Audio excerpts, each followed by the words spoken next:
رحم الله من قرأ سورة الفاتحة. بسم الله الرحمن الرحيم. الحمد لله رب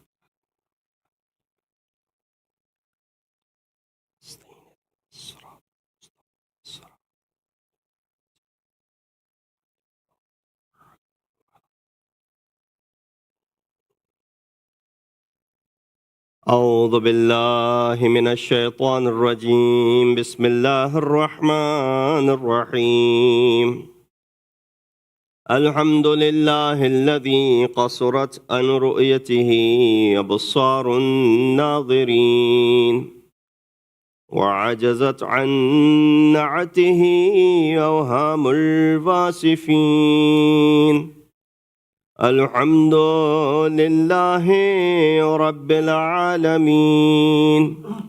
الصلاة والسلام على أشرف الأنبياء والمرسلين خاتم النبيين أبي القاسم محمد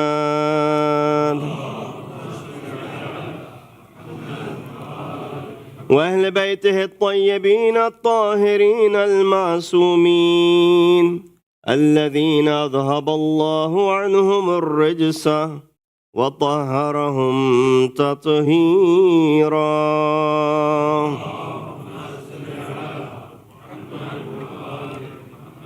أما بعد، فقد قال الله تبارك وتعالى وقوله الحق وهو أصدق القائلين. بسم الله الرحمن الرحيم. ألف لام ميم. أحسب الناس أن يتركوا أن يقولوا آمنا وهم لا يفتنون. صدق الله العلي العظيم. صلوات.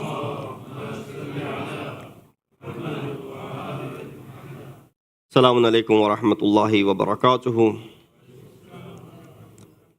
8th of Muharram. This is the 9th lecture in this series of Majlis that began last Saturday under the topic of Deen and our responsibilities. And while discussing Deen and our responsibilities, we focused on 5 main themes. The first theme, as a reminder, was the concept of recognition of Deen. That was the first stage. Second stage was complete submission and satisfaction with this Deen. Third stage we discussed was to spread this Deen and propagate and do the tabligh of this Deen. Fourth step was discussed last night, which was to defend this Deen, and inshallah tonight, the last step, which is to protect it from various distortions and inhiraf. Now, of course, as much as I try to keep it,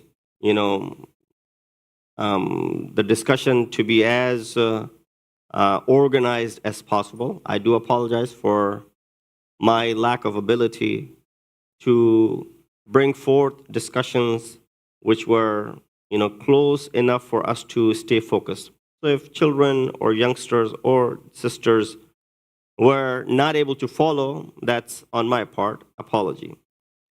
And second, of course, the constant request that I've been getting regarding the Masaib. And there's like a tug of war between our kids and our elders, and young parents, and those parents whose kids are now teenagers. So you got a lot of groups right there. So it's very difficult as it is to sit in front of a crowd where you have 6 or 7-year-old, and mashallah, we have people well in their 80s and even 90s. So with that said, of course, we've been juggling in between to do the entire Masaib in English so that everybody benefits from it. My elderly, with all respect that I have for them, they requested to throw in a little bit of Urdu as well. Then a suggestion was made to do half and half, But when we did half and half, the suggestion was the children lost halfway through and they did not know what happened afterwards. So it's really a difficult task. And again, there's no right or wrong thing in it. I know many of us are accustomed to, as far as gham is concerned, are tuned to listen to the gham in a language which appeals more to us. And so those who are requesting Urdu, I understand where they come from. And those who are requesting English, I totally understand, as I have young kids myself who probably do not understand the Urdu that I speak from the mimbar. Although my Urdu is not that difficult, but nonetheless, for someone who is not tuned to or accustomed to listening, this will come about. So bear with me, only a couple more nights remaining, and inshallah, the way we have passed the last 8 or 9 nights, inshallah, these few nights will go too as well. Tonight will be the last in this series. So the series stops over here, that discussion on deen and our responsibilities. Tonight is the last session, inshallah, on that, God willing. Tomorrow, of course, being Shab-e Shahadat and the 9th of Muharram, we will have a different discussion. And of course, on the day of Soyam, we will have a different discussion. Sallu ala Muhammad wa ali Muhammad.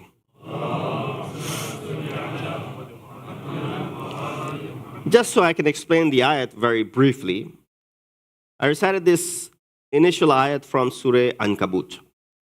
Allah subhanahu wa ta'ala begins the surah with Alif Lam Mim. These are the huruf called huruf-e muqatta'at, the abbreviated alphabets. Now there are 29 chapters in Quran that begin with these abbreviated alphabets. Most commonly, of course, is Surah Baqarah, which also begins with Alif Lam Mim, Surah Yusuf, Alif Lam Ra, and other surahs such as Surah Maryam, Kaf, Ha, Ya, and Sad, Surah Taha, Surah Yasin, and Surah Sad, Surah Qaf, and other surahs. So some of them begin with single alphabet, like Sad and Qaf. Some begin with 2, like Ha, Mim, Yasin, Taha. Some begin with 3, like Alif Lam Mim, Alif Lam Ra. Some begin with 4, like Alif Lam Mim Ra. Some begin with 5, like the beginning of Surah Maryam. What is meant by these alphabets? We don't know. This is a ramz or secret code between Allah and His apostle. Today, governments, secret services, these agencies, they use, or military, they use a lot of code words. And these code words are used for a reason. They don't want people finding out what it means. If that becomes the public knowledge, then of course it no longer will be a secret for them. And therefore, they're code words that are used all around. Even among friends, among spouses, among family members, there are certain code words that mean certain things that are used commonly. And the purpose is so that it remains a secret between those who are communicating. Allah subhanahu wa ta'ala kept it to be secret between His apostle and Himself. So what do we know about it? Ma'asumin did not shed much light on what these alphabets mean. And inshallah, when the zuhur of Imam of our time, Imam Mahdi Ajjalallahu Ta'ala Farajahu Sharif, happens and takes place. I didn't see when I started. So now you're up to how long I'm going to go. That inshallah, he will enlighten us with what these huruf-e muqatta'at or these abbreviated alphabets mean. With that said, let's go past this because we don't know how to do the tafsir of these. Allah subhanahu wa ta'ala begins the surah by saying, Ahasiba an-nas an yutraqu an yaqulu amanna. Do you think people will be let off merely by saying, we have brought iman, we believe? An yaqulu amanna, when they say we brought iman, we believe. Wahum la yuftanun, and they will not be tested. So this is istifham inkari in Arabic, meaning it's a question which is already negating it. You know, when you ask someone a question in a negative tone, that's what Allah subhanahu wa ta'ala is doing, meaning yes, you will not be let off. You will be questioned. You will be tested by Allah subhanahu wa ta'ala. There's no running away from the test of Allah subhanahu wa ta'ala. With this ayat, there are a few things that I just wanted to clarify before we get into our main discussion. What is the word yuftin over here means? Fatana, yaftunu, or over here, yuftin, refers to test, trials, tribulation. Fitna is the root word.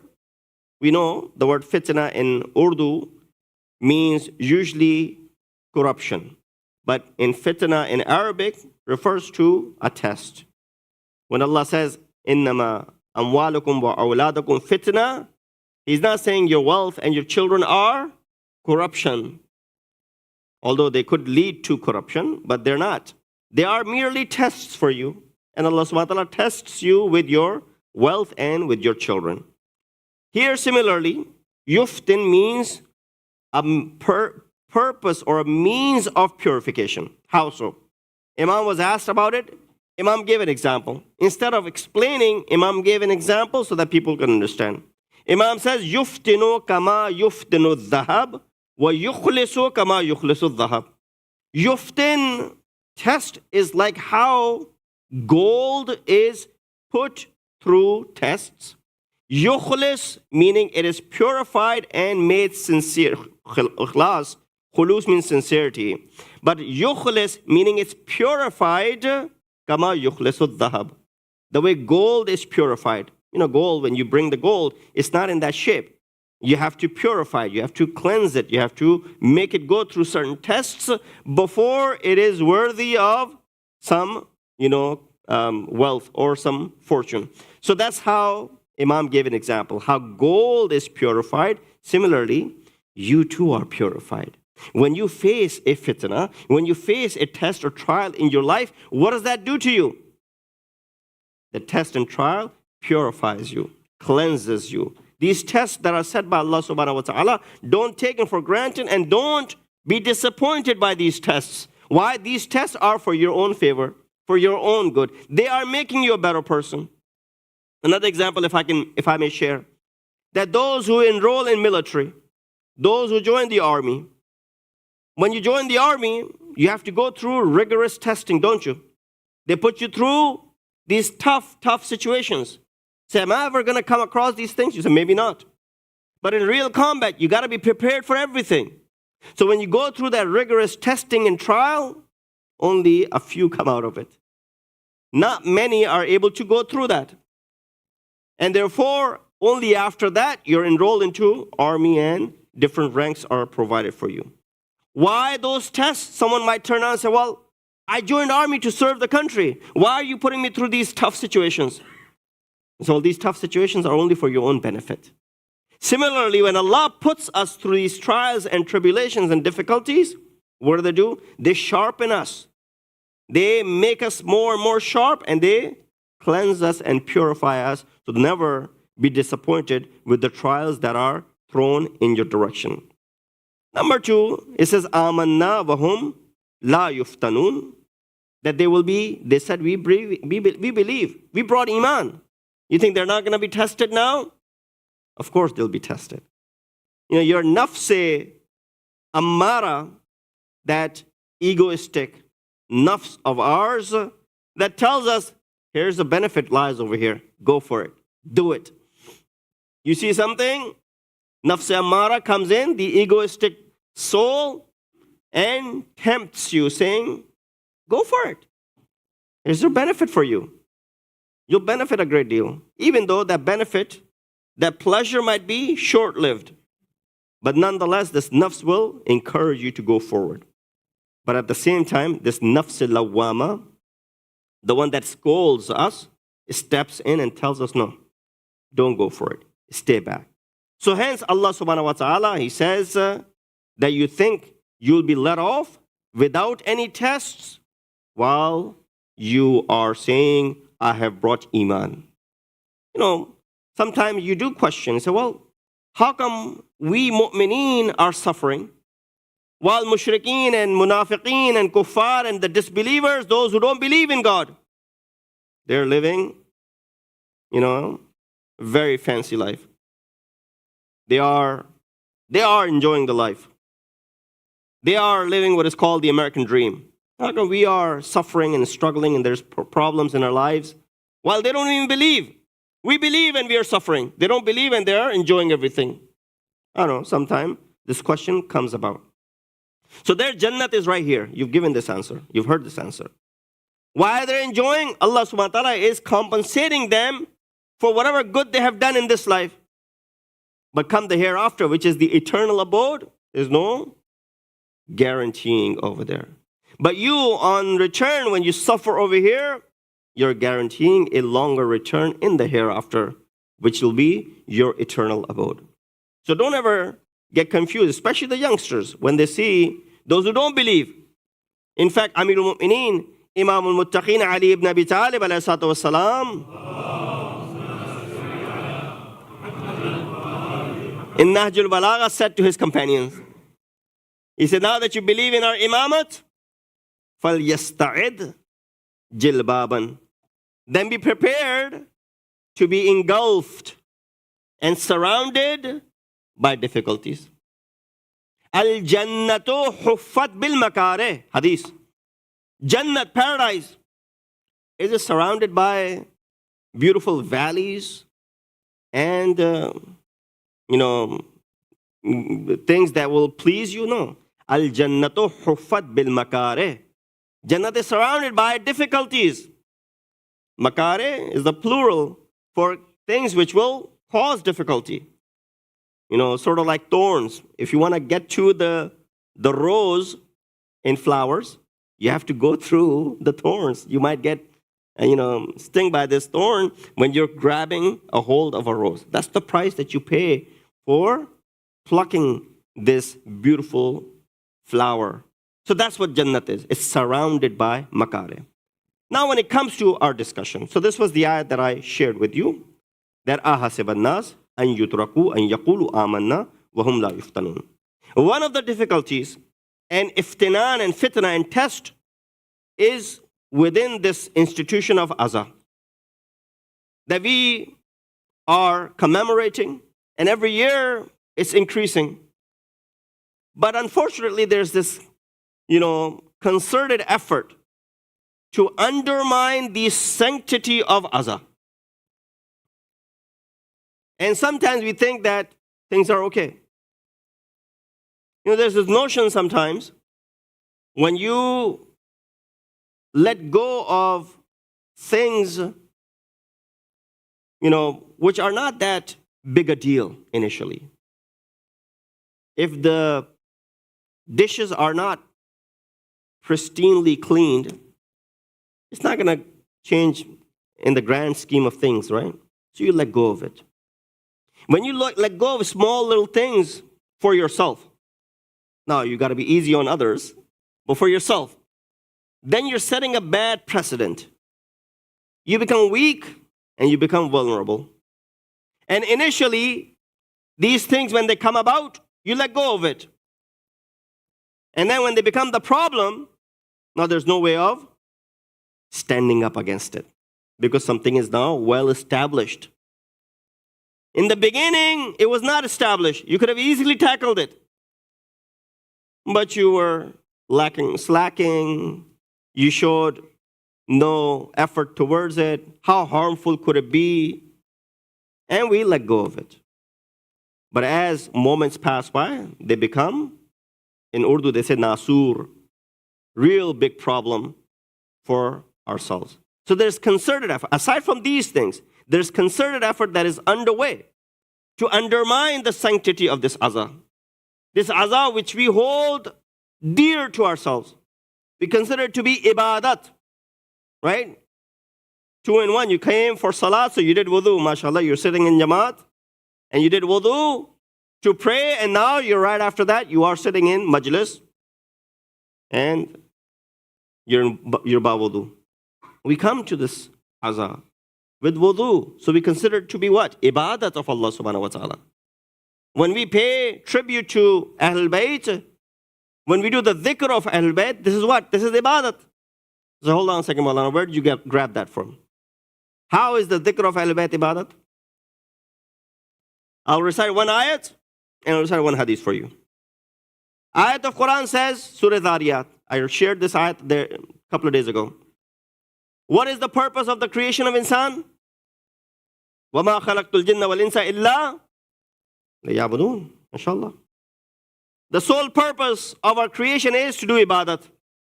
Now, of course, ibadat has a very big scope. So don't limit ibadat to Sawm and Salat. With that said, riwayat, Prophet of Islam, Hazrat Muhammad Mustafa, sallallahu alayhi wa alihi wa sallam said,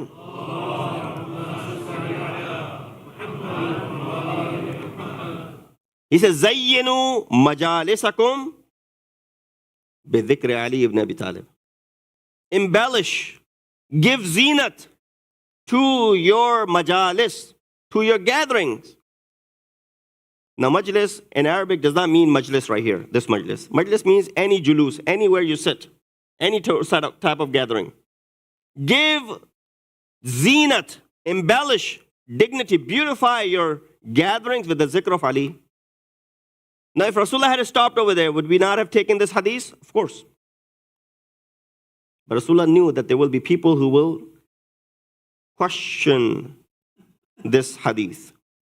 So he said, why should you do the dhikr of Ali? فَإِنَّ ذِكْرَهُ ذِكْرِي. Because when you remember Ali, you do what? You remember me. Rasulullah knew that even about me, people will question. The Rasul is dead. Why are you doing his dhikr? Right?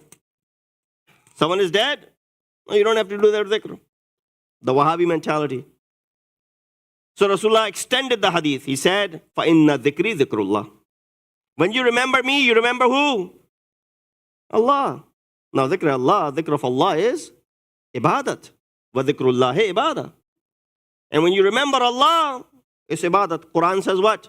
Aqim as-salata li dhikri. Establish prayer so you can do my dhikr. So meaning, salat is the dhikr of Allah. When you remember Allah, that is considered to be ibadat. Rasulullah knew that there will be people that will question the dhikr of Ali. So he added his dhikr. He knew that people will question his dhikr. So he added the dhikr of Allah. But in reality, Rasulullah was saying, Zayyinu majalisakum bi-dhikr Ali ibn Abi Talib fahiya ibadah. He said A equals to B equals to C, A equals to C. He said, my dhikr, dhikr of Ali is my dhikr. And my dhikr is the dhikr of Allah. Meaning what? Dhikr Ali is dhikr Allah. And dhikr Allah is ibadat. So why we come here? If anyone questions, we come here for ibadat. So when we come here for ibadat, we want to focus on this gham. We want to focus on this aza. We want to shed tears. And at the same time, we want to do what Imam Hussein set out to do. Reform. What was the first khutbah that Imam gave? Inni lam akhruj ashiran wala batiran wala mufsidan wala zaliman. I'm not leaving to cause any fasad or fitna or corruption or zulm or injustice. Innama kharajtu li talab al-islah fi ummat jaddi. The only reason for my rise is Islah. Reform. Uridu an amura bil maruf. I want to do what? Amru bil maruf. Wa anha anil munkar. And I want to do nahi anil munkar. Wa asira bi sirat jaddi wa abi. I want to follow the sirat of my father and my grandfather. That's what Imam Hussein set out to do. Imam made it clear what his purpose is. Was Imam allowed to do all these things? Did they let Imam do all of these things? Was Imam allowed to do the Islah? Was Imam given the permission to carry out the duty that he imposed upon himself?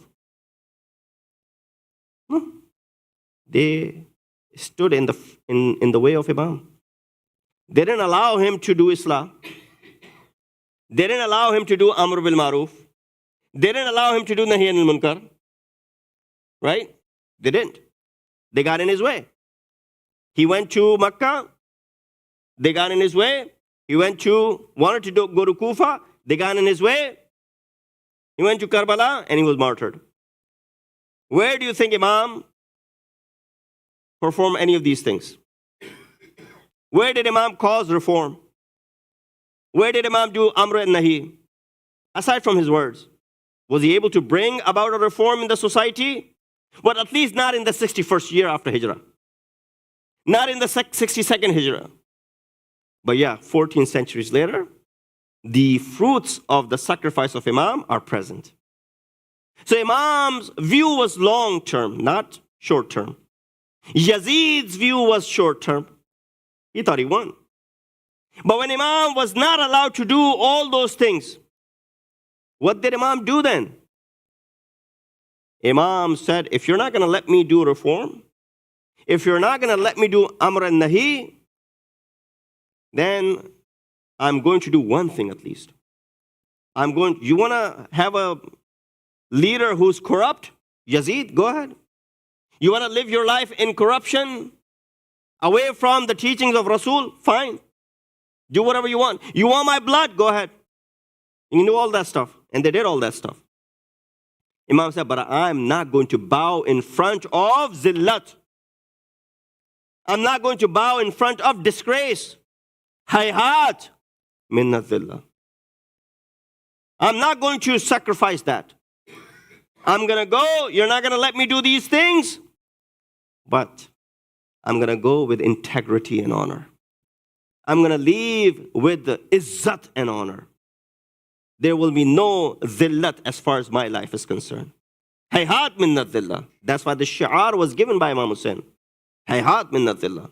Hayhat means away is zillat from me. Away is disgrace and dishonor from me. If there's anything associated with Hussein, is honor and respect and reverence. If there's anything that is associated with Yazid, is disgrace and dishonor. That's what Imam proved. So don't limit Aza to just the fact that Imam stood up against oppression. Yes, he did. Imam stood up against injustice. Yes, he did. Imam stood up for those who were weak and oppressed. He did. But don't limit the scope of Karbala to that. Imam also stood up for his waqar and his integrity and his honor, and he fulfilled that. Sallu ala Muhammad wa ali Muhammad.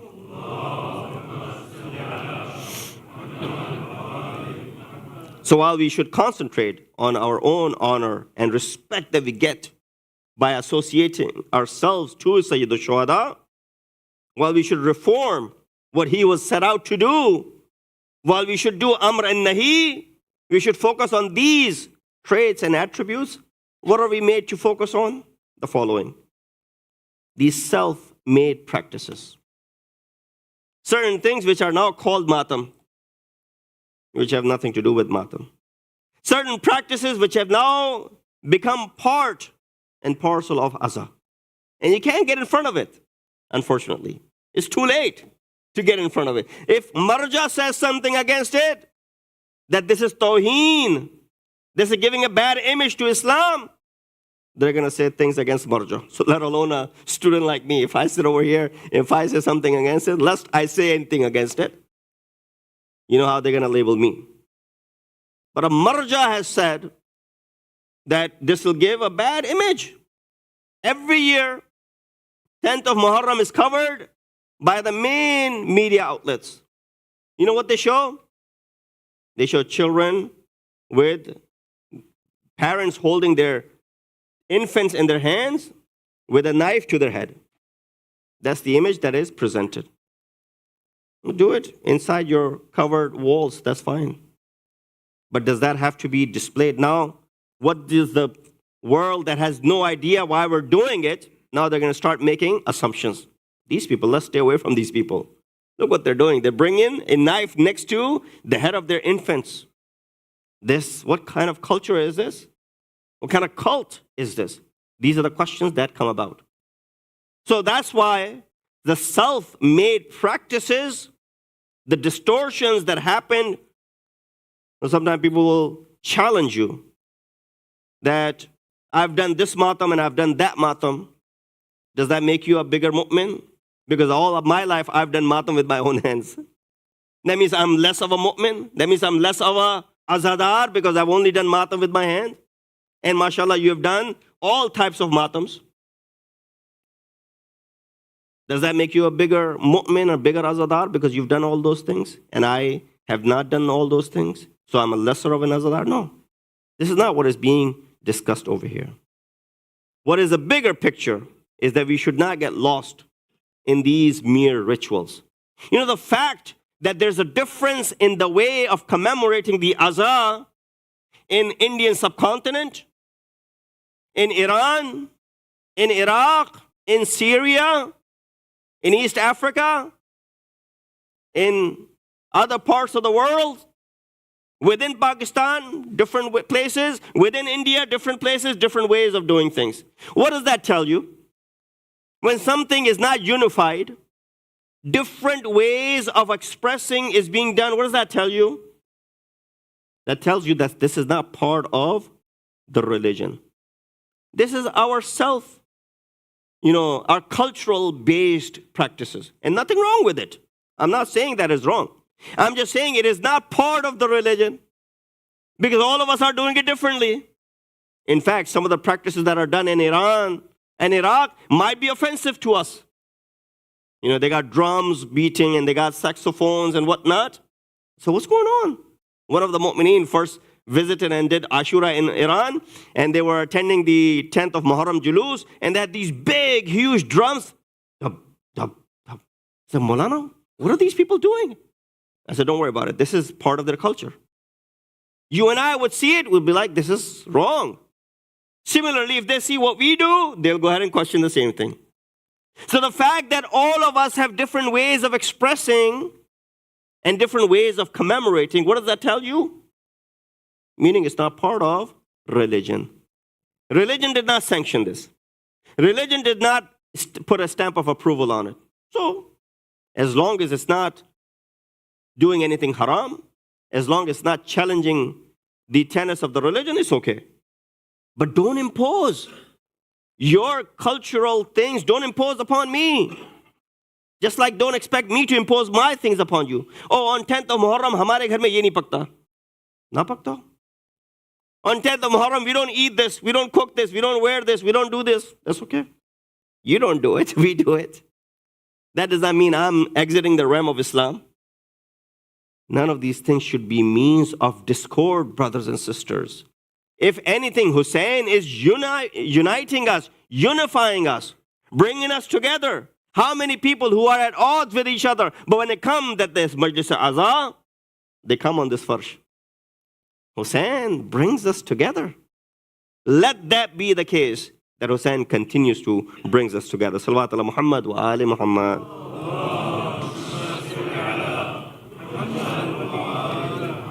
Amirul Mu'mineen, he cried. In Nahj Balagha, there's a khutbah when Imam speaks, he cries. So literally the words of the collector of Nahj Balagha, Sayyid Rizvi, that Imam at this moment, he was weeping when he said this. Aina akhwani, where are my brothers? Alladhina rakabu at-tariq wa madaw ala al-haq, who followed the path and who left on haq, on the path of haq.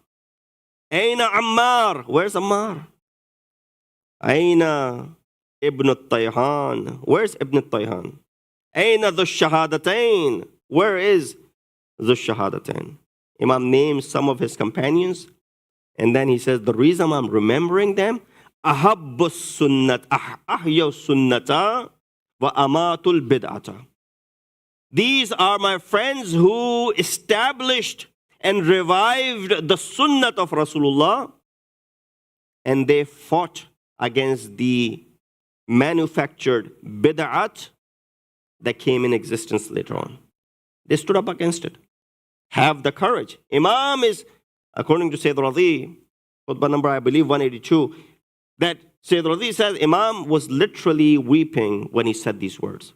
He said, where are my friends who did so much to establish the sunnat, and did so much to uproot the bid'at that came into the fold of Islam? So removal of doubts and bid'at is important. People think that some of these self-made and self-created practices are part of deen. In fact, some go to the extent by saying fiqh does not apply to these things. It's beyond fiqh. You can't put a fiqhi fatwa on what things that we're doing in the Majlis Azha or during these Ayyam Azha. No, it's beyond fiqh. And it's ishq of Hussein. And in the ishq of Hussein, everything is permissible. Now you can't question it. A lot of people are like, okay, I'm not questioning that. That person is at a different level, has a different connection with Imam Hussein. I'm not there yet. If I can shed a few tears, that's enough for me. This person is at another. It's ashiq. And he's at that stage where he's got this connection. So how am I going to question? So some people say, well, fiqh doesn't apply over here. Some people don't even consider. And some people say, well, no, it is part of the religion. So here, we need to do mubaraza. We need to make sure we stand up and we challenge some of these practices, even if it goes against us. Sallu ala Muhammad wa ali Muhammad.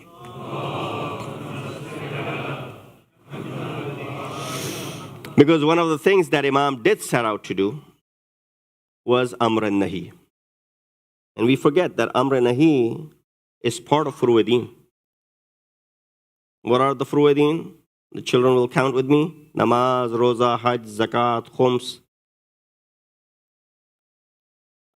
Jihad, Amr bil Maruf, Nahi al Munkar, Tawalla Tabarra. Right? These 10 we count. We teach them in madrasa. Amr bil Maruf is part of the furu. Just like salat is wajib, Amr bil Maruf is wajib. Just like fasting in the month of Ramadan is wajib, Nahi anil Munkar is wajib. Sometimes these two are more important than the first 6. Because if Amr and Nahi is not done, salat may not be done. If Amr and Nahi is not done, fasting will be omitted. Hajj will cease to exist. So sometimes they become more important. But when it comes to salat, it's an individual act. We all do it, hopefully. But when it comes to Amr and Nahi, it's challenging. It requires courage. If I go up to someone and say something, they'll be like, well, none of your business. Walk away. That's okay. If they say that, then you do walk away. But you've done itmam hujjat. You've played your role. And it's not asking ordinary person to do either. Brothers, there are 3 groups of people that are involved in this aza. 3 groups. First group is Bani Majlis, the host. Second group is Dhakir Majlis, the speaker. Third group is Sami'i Majlis, the listener. These are 3 groups. There isn't a 4th group. This comprises the 3 groups that are part of this aza. What is the duty of Bani Majlis, the host? Host has a very strong thing in their hand. They're able to take the community in whichever direction they want. Whatever they give, because people are coming. They want to come. They want to shed tears. They want to come to Majlis. They want to come to the center. They want to stay connected with their deen. Whatever they get from this podium, whatever they get from this mimbar, is in the hands of the host. Now, of course, I don't have time to go in the details of that. Second group, Dhakir. Me, brother over here reciting, we're all Dhakirin. Either it's in the form of Nauha, Marsiya, or it's in the form of speech. We're all Dhakire Imam Hussein, right? We're doing the dhikr of Hussein. Now, Dhakir Hussein already has the dua of Sayyid al-Shuhada's mother. Sayyida Zahra's dua is with you. You don't need anyone else's praise. But yeah, deliver something which does provide praise and you think is beneficial for the people. But if I only come just to gain some popularity and fan base, as is the case these days, get to a level of celebrity, more likes, more hits, more views, right?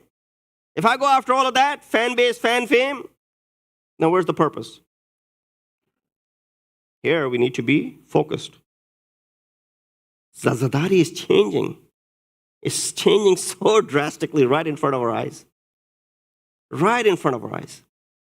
These elderly sitting over here, they could not even in their wildest dreams imagine that we will live in an era where it's all going to be YouTube, Insta, all of these apps, and that's it. And people are checking how many views, how many seen it, how many have liked it. And the fan base is being created, followers, all that stuff. Third group is the listener, Sami'een Majlis. When you hear Marja Ayatullah has come to recite the Majlis, you're going to flock the doors. There won't be a room to sit over here. When you hear Syed Rizwan has come to speak, Syed Rizwan, we'll go between that. We'll just listen from YouTube.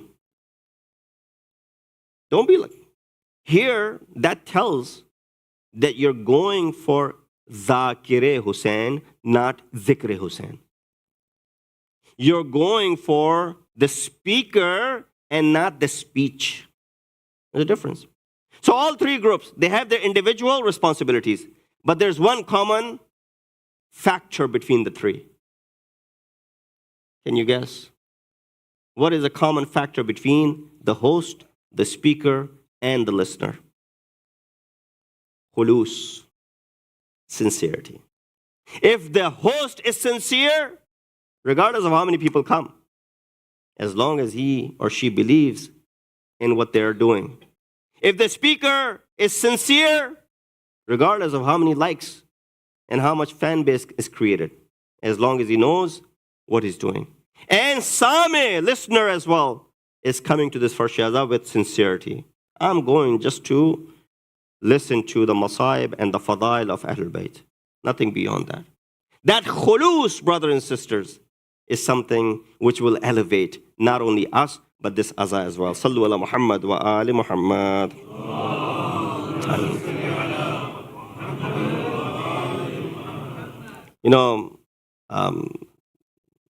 It's important because khulus is the key to acceptance. What is khulus? Qurbatan ilallah. Khulus is qurbatan ilallah. And if qurbatan ilallah is missing from our amal, from our action, then that amal has no value.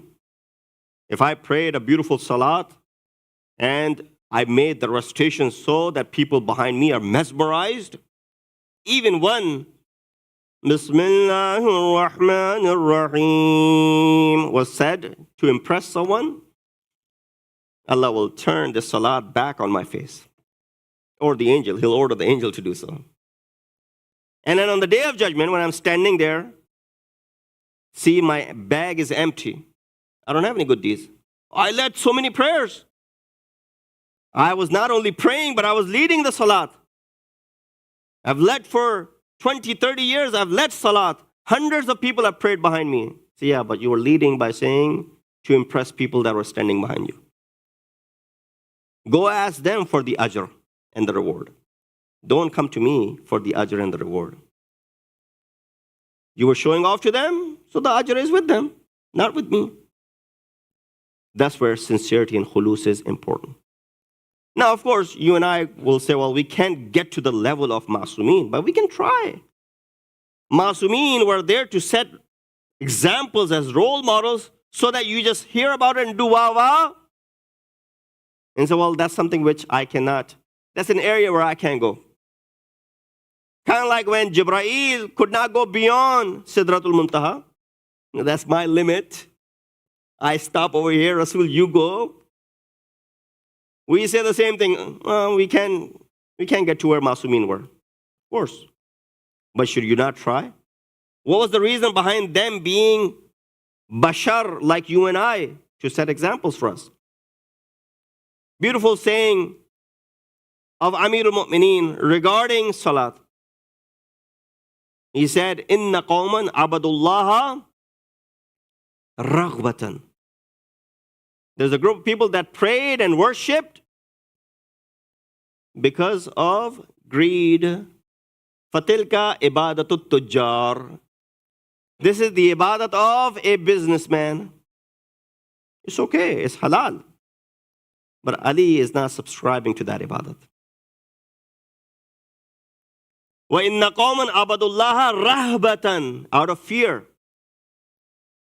Tilka ibadatul abid. That's an ibadat of a slave. Nothing wrong. It's not haram. But Ali is not worshipping for that reason. Inna qawman abadullaha shukran lahu. But there's a group who worship Allah to thank Him. Tilka ibadatul ahrar. That's the ibadat of those who are free. Those who are not slaves. He said, Ma abattuka tama'an fil jannah. Or lil jannah. I did not worship you, Allah, because I was greedy for the jannat. Nor did I worship you because I was fearful of Jahannam. Abattuka wajadtu ahlan lah.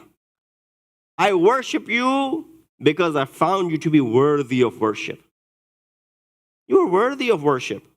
That's the reason. You know, when you get up for Salatul Fajr, that is because you're fearful of Jahannam. The only reason you get up for Salatul Fajr is why? Because we're worried about Jahannam. And we want to go to Jannat. But if you wake up for Salatul Layl before Fajr, that shows you that you are not after Jannat or Jahannam. That shows that you're considering Allah worthy of ibadat. If I get up for Fajr, now here are some people saying we can't even get up for Fajr. It's talking about Salatul Layl. If I get up for Fajr, barely sometimes, speaking about myself, that is only because I'm fearful of Jahannam. And that is only because I want Jannat. But if I can add that extra, what did Allah bin Imam say? He said, Innal wusula ilallahi safarun la yudriku illa bi imtita'il layl. You want to reach Allah? It has to be undertaken at night time. Cannot be done during the daytime. During the daytime, there's so many eyes watching you. It will not be khalis. It will not be sincere. It will not have khulus. You do it at night. Nobody's watching you. That's when the real khulus is. I can't show off. And that's the ibadat of those who consider Allah subhanahu wa ta'ala to be worthy of that ibadat. You know, Ali spoke about ibadat like this. And then there's another Ali whom we're going to discuss tonight, who was also sincere in his ibadat. This is Aliyun al-Akbar. I stopped early today so I can give enough time for Masai. Who is this Aliyun al-Akbar? Some believe that he was the eldest of the three sons that Imam had. Sheikh Mufid says, no, he was not the eldest. Zainul Abidin was the eldest. He was the older of the two Alis that were martyred in Karbala. That's why he was called Ali Akbar. And Ali Asghar was the younger Ali, and Ali Akbar was the older Ali. Because these two Alis were martyred, one was mentioned as Asghar, the other was mentioned as Akbar. But in reality, Zainul Abidin was the oldest. Nonetheless, this debate does not change anything, so we don't need to worry about this debate. But just a background, who is this Ali Akbar? Ali Akbar's father is Imam Hussein. Whose mother? Layla. Layla is the daughter of Maimuna, who's the daughter of Abu Sufyan. So therefore, Ali Akbar is related to Muawiyah, Yazid, because of the relationship through his mother, Layla. And that is the reason there was this immunity letter sent to Ali Akbar on the 9th of Muharram. Yazid's army, or Ibn Ziyad, by the hands of Shimr, sends an immunity letter giving immunity to Hazrat Ali Akbar. What does he do? He rips the letter apart. He said, La amana, there's no aman, there's no immunity if you go against Hussein. Who is this Ali Akbar? Someone who was probably 18 or 19 years old.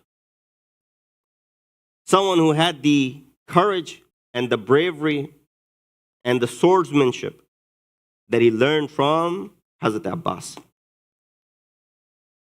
As far as his features are concerned, Imam, when he sent him toward Maqtal, Imam said, Allahumma, O Allah, ushhud, be a witness. Baraza ilayhim ghulamun. Another reason why he was younger than our fourth Imam, because the word ghulam is used for Ali Akbar. Ghulam is used for someone who's a young man. Young man. Well, we know Imam Zainul Abidin was 23 years old at that time. So, baraza ilayhim ghulamun. Someone who's going toward these people. Ashbahun nase khalqan wa khulqan wa mantiqan bi rasulik. The one who's the closest to Rasulullah in his creation, in his features, in his khuluq, in his akhlaq, and his morals, wa mantiqan, and his speech. That's Ali Akbar. وَكُنَّا إِذَا اشْتَقْنَا زِيَارَةَ الرَّسُولِ or زِيَارَةَ النَّبِي لَنَظَرْنَا إِلَيْهِ. And if ever we wanted to do the ziyarat of Rasulullah, what would we do? Look at the face of Ali Akbar. That's the Ali Akbar. And the day of Ashur begins. How the day of Ashur begins? The day of Ashur begins with the adhan of Ali Akbar. He gives that adhan, that famous adhan which we replicate. Ali Akbar, as I mentioned, 18 or 19 years old. He's at the prime of his youth. And this is the time when, of course, mothers are hoping for their children, especially at that time in Arabia, so that they get married and they have their own kids. Ali Akbar did not have that opportunity. He comes to Karbala. On the way to Karbala, on one of the maqamat, Imam Hussein saw a dream. Look at the basirat of Ali Akbar. Look at the insight of Ali Akbar. Imam saw a dream. The dream was, when he woke up, he said, I saw a dream that maut is coming toward us. He related this dream to Ali Akbar. Ali Akbar said, Oh Baba, are we not on haq? He said, absolutely, we are on the truth. Isn't our enemy on batil? He said, absolutely, enemy is on falsehood. He said, La nubali. Then what do we care? If maut comes upon us, or we go over the maut. That's the insight of an 18 and 19-year-old. He gives the adhan, and the day begins. Very quickly for the youngsters sitting over here before I switch over to Urdu. And inshallah, you'll understand the Urdu aspect while you have this background.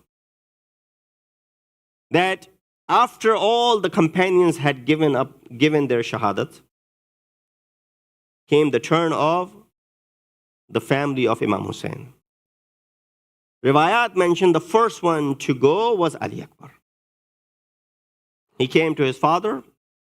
Oh father, give me the permission to go to Maqtal. Imam said, gave the permission. He said, Taqaddam waladi. While Imam, you heard in the previous Masaib, to honor Muhammad, Imam did not give permission right away. To Qasim, Imam turned down a few times.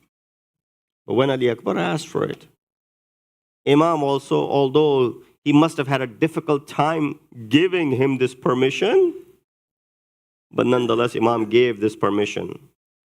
But Imam, being a father of an 18 and 19-year-old, knowing that I'm giving him the permission to go to Maqtal, from where nobody has come back alive. So Imam delays it a little bit by saying, go bid farewell to the ladies who have raised you.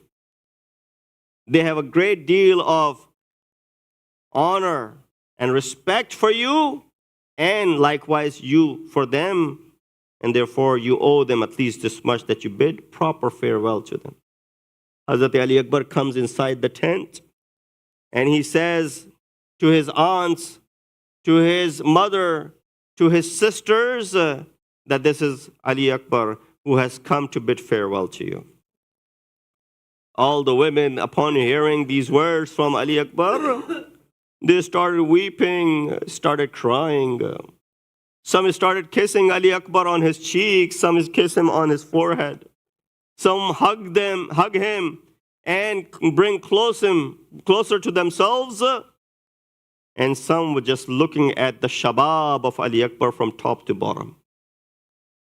The Ravi says that I saw when Ali Akbar went inside that tent, that this man tried to come out numerous times, that he lifted the veil of the tent, and numerous times he was dragged back in.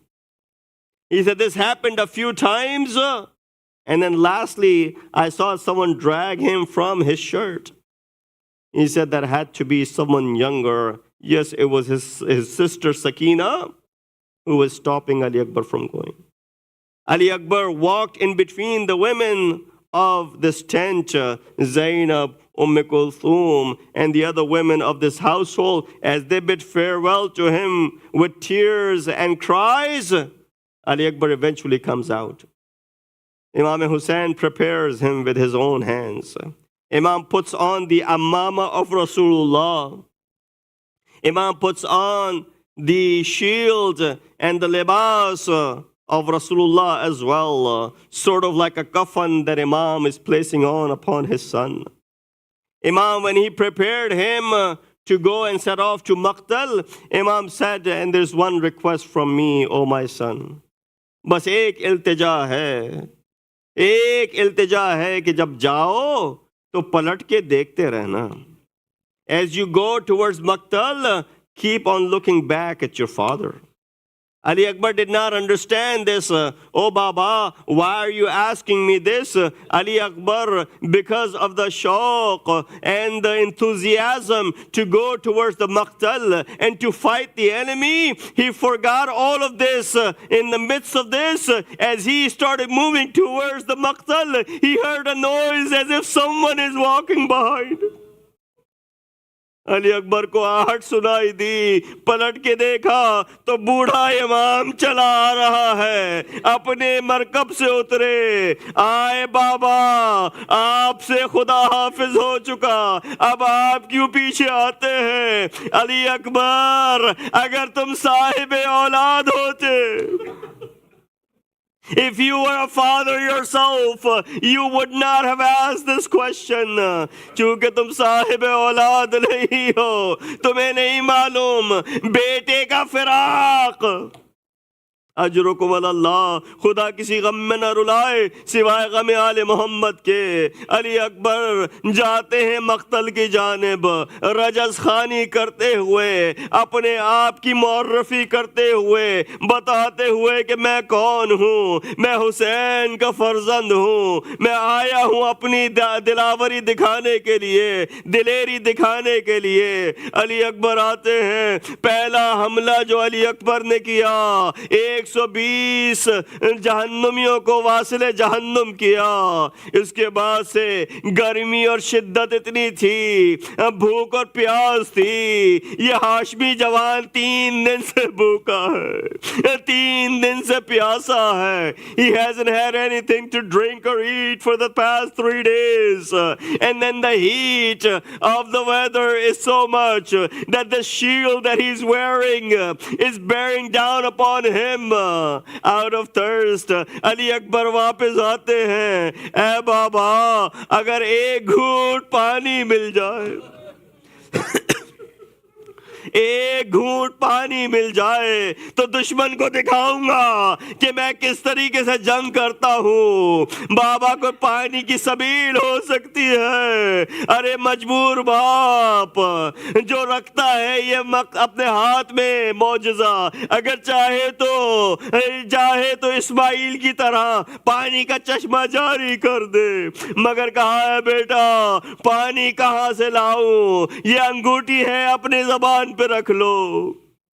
Ali Akbar ने अंगूठी जबान पे रखी। अली अकबर से पहले कहा हुसैन ने, पानी की कोई सबील नहीं, थोड़ी देर में साखी कौसर तुम्हें सैराब करेंगे। लेकिन कहा बाबा प्यास कत्ल कर रही है, गर्मी मार रही है, अगर पानी मिल जाए। हुसैन ने कहा मेरी ज़बां पे अपनी ज़बां रख दो। ज़बां पे ज़बां रखनी थी, अली अकबर ने ज़बां खींच ली।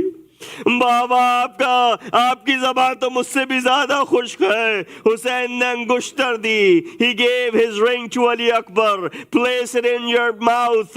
It will give you some comfort. और जाओ दोबारा मक्तल की जानिब। अली अकबर वापस आते हैं, दूसरा हमला करते हैं। इस दूसरे हमले में 80 लोगों को वासिले जहन्नुम किया।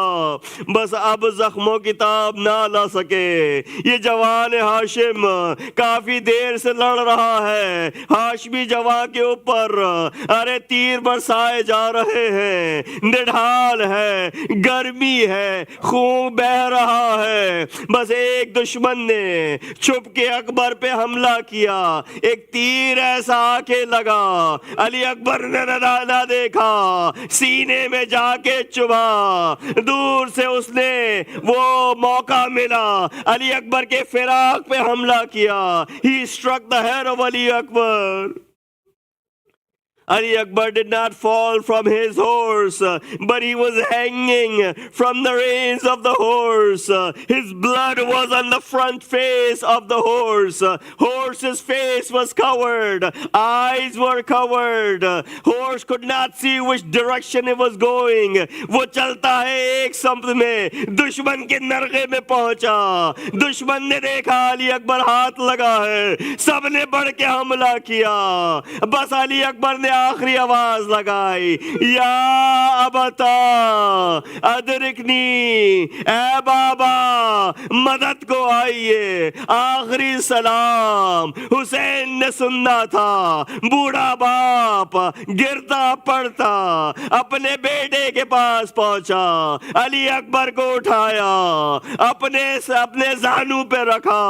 एक दफा अली अकबर के मुंह से चेहरे से खून को हटाया, कहा बेटा तुम्हारे बाद जिंदगी बेरंग हो गई, अब जीने का कोई फायदा नहीं। मायूसी के अल्फाज सुनाई दिए, लेकिन देखा बेटा बार बार अपने सीने पे हाथ बार बार अपने सीने पे हाथ रखता है। हुसैन ने देखना चाहा, एक ऐसी बर्छी थी, there was a dagger that had pierced through the heart of Ali Akbar। एक ऐसी बर्छी थी जो सीने में पैवस्त थी। हुसैन ने निकालना चाहिए। अरे जब कोई चीज पैवस्त होती है तो खून निकलता है, निकालना चाहो तो और दर्द होता है। हुसैन ने अली अकबर को अपने घुटने पे रखा, एक हाथ अली अकबर के सर पे, दूसरा उस बर्छी के ऊपर। हुसैन ने करबला से नजफ को रुख किया होगा। ए बाबा खैबर उखाड़ना आसान था, जवाला के सीने से बर्छी निकालना मुश्किल है।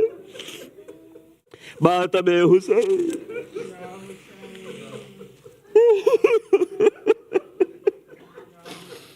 ती